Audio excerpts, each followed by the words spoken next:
awoke unusually late to the news that our neighbour had been butchered outside his house. A vertical slit from the thorax to the navel. I knew immediately what might have followed, not for the first time. My mother was explaining to my doctor father that, for my sake, my stepsister needed to go for good. I knew that she too was listening to this from her room, confused and taken aback. With every trip of my sister to the asylum over the years, my parents hoped for a cure. But nothing changed. Whenever something gruesome happened, they would unmistakably find bloodied feathers or fresh blood near her vicinity, and unexpectedly, she would always plead innocence.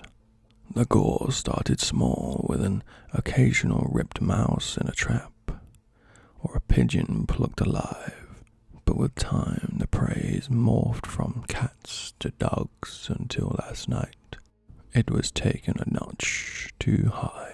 The argument was one-sided this time. Dad was uncharacteristically not defending his motherless ward. Our neighbour had reportedly been chloroformed before being sliced alive, and this morning he discovered his medical kit missing and a couple of bottles gone. My mum placed the call. The police combed our house, systematically searching for evidence as my mother narrated every past incident to an officer. As they entered my sister's room, I knew what was coming. They would surely find the smashed bottle of chloroform in her school bag, and then a thin, sharp blade not so cleverly taped under her window ledge. I had deliberately left one end of the black tape visible when I taped it there, while she was lying chloroformed like every other time. Don't judge me. It's not my fault. I love being the only daughter. Although, I hate it when my sister's gone. I can't steal out and get a spasming and moaning creature to excite me. I must admit the ecstasy of watching a fellow human writhe in pain was unparalleled. I can barely wait for the next one. Who would answer a 10-year-old in the dead of night? Luckily for me, my sudden depressions over returning to the normal vacade has always been attributed towards mourning over my sister.